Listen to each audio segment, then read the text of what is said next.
اعوذ باللہ من الشیطان الرجیم بسم اللہ الرحمن الرحیم وقل رب ادخلنی مدخل صدق واخرجنی مخرج صدق واجعل لی من لدنک سلطانا نصیرا۔ اور اے نبی دعا کرو کہ اے میرے پروردگار مجھ کو جہاں بھی تو لے جا سچائی کے ساتھ لے جا، اور جہاں سے بھی نکال سچائی کے ساتھ نکال، اور اپنی طرف سے مجھے غلبہ عطا فرما اور اس کو میرا مددگار بنا دے۔ نبی اکرم صلی اللہ علیہ وآلہ وسلم کی حیات طیبہ کے مکی دور کے تذکرے کے زمن میں عام الحزن تک پہنچ گئے تھے، یعنی نبوت کا 10واں سال، جس میں حضرت خدیجہ الکبریٰ رضی اللہ تعالی عنہا کا بھی انتقال ہو گیا اور ابو طالب کی بھی وفات ہو گئی۔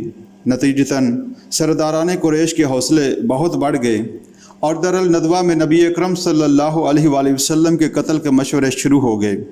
ان حضور صلی اللہ علیہ وآلہ وسلم نے فطری طور پر ادھر ادھر دیکھا کہ مکے کے سوا کوئی اور جگہ کون سی ہو سکتی ہے جسے آپ صلی اللہ علیہ وآلہ وسلم اپنی دعوت کے لیے مرکز اور بیس کی حیثیت سے استعمال کر سکیں۔ مکے سے قریب ترین طائف کا شہر ہے۔ ایک امید لے کر نبی اکرم صلی اللہ علیہ وآلہ وسلم نے طائف کا سفر اختیار کیا۔ یہ سفر انتہائی قسم پرسی کے عالم میں ہوا۔ اس میں حضور صلی اللہ علیہ وآلہ وسلم کے ساتھ وہ بھی موجود نہیں جو پوری زندگی سائے کی طرح ساتھ رہے، یعنی حضرت ابو بکر صدیق رضی اللہ تعالی عنہ۔ آپ کی رفاقت میں صرف آپ صلی اللہ علیہ وآلہ وسلم کے آزاد کردہ غلام حضرت زید ابن حارثہ رضی اللہ تعالی عنہ ہیں۔ پھر عام راستہ چھوڑ کر انتہائی دشوار گزار راستہ اختیار کیا گیا، اس لیے کہ اندیشہ تھا کہ کہیں بھیڑ نہ ہو جائے۔ آپ صلی اللہ علیہ وآلہ وسلم طائف پہنچے، وہاں کے 3 سرداروں سے ملاقات کی، اس خیال سے کہ اللہ تعالیٰ اگر ان میں سے کسی کو ایمان لانے کی توفیق عطا فرما دے کہ طائف کا یہ شہر اس انقلابی دعوت کا مرکز اور بیس بن جائے۔ لیکن جو صورتحال سامنے آتی ہے وہ واقعہ یہ ہے کہ بیان کرتے ہوئے بھی دل شک ہو جاتا ہے اور سننے کے لیے بھی بڑے جگر کی ضرورت ہے۔ تینوں نے اس قدر تمسخر آمیز اور تحقیر آمیز انداز اختیار کیا کہ پچھلے پورے 10 سالوں کے دوران محمد رسول اللہ صلی اللہ علیہ وآلہ وسلم کے ساتھ ایسا معاملہ کبھی پیش نہ آیا۔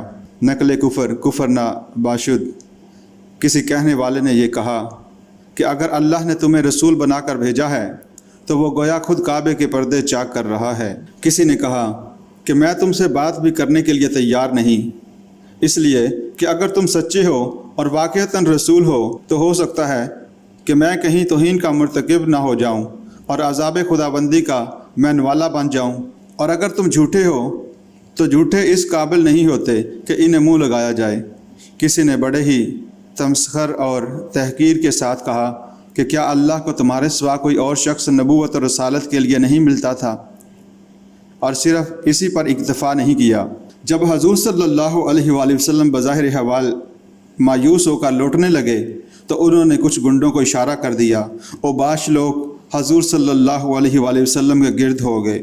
پھر وہ نقشہ جمع ہے کہ اس کرۂ ارضی پر اللہ کے رسول صلی اللہ علیہ وآلہ وسلم محبوب رب العالمین سید الاولین والآخرین اور آپ کے گرد کچھ اوباش لوگ ہیں جو پتھراؤ کر رہے ہیں، تاک تاک کر ٹکڑے کی ہڈیوں کو نشانہ بنایا جا رہا ہے، تالیاں پیٹی جا رہی ہیں۔ حضور صلی اللہ علیہ وآلہ وسلم کا جسم مبارک لہولہان ہو گیا ہے، نالین مبارک خون سے بھر گئی ہیں۔ ایک موقع پر حضور صلی اللہ علیہ وآلہ وسلم ذوف کی وجہ سے ذرا بیٹھ گئے تو 2 گنڈے آگے بڑھتے ہیں، ایک بغل میں ہاتھ ڈالتا ہے، دوسرا دوسری میں، اور اٹھا کر کھڑا کر دیتے ہیں کہ چلو محمد رسول اللہ صلی اللہ علیہ وآلہ وسلم پر ذاتی اعتبار سے ابتلا اور امتحان کا نقطہ عروج ہے، یہ کلائمیکس ہے۔ حضور صلی اللہ علیہ وآلہ وسلم جب واپس آئے تو وہ دعا آپ صلی اللہ علیہ وآلہ وسلم کی زبان مبارک سے نکلی ہے جس کو پڑھتے ہوئے کلیجہ شک ہو جاتا ہے۔ اللہم الیک اشکو ضعف قوتی وقلۃ حیلتی وہوانی علی الناس۔ اے اللہ کہاں جاؤں، کہاں فریاد کروں، تیری ہی جناب میں فریاد لے کر آیا ہوں، اپنی قوت کی کمی کا، اپنے ذرائع و وسائل کی کمی کا، اور لوگوں میں یہ جو رسوائی ہو رہی ہے اس کا۔ الی من تقلونی الی بعید یجہمنی او الی عدو ملکتا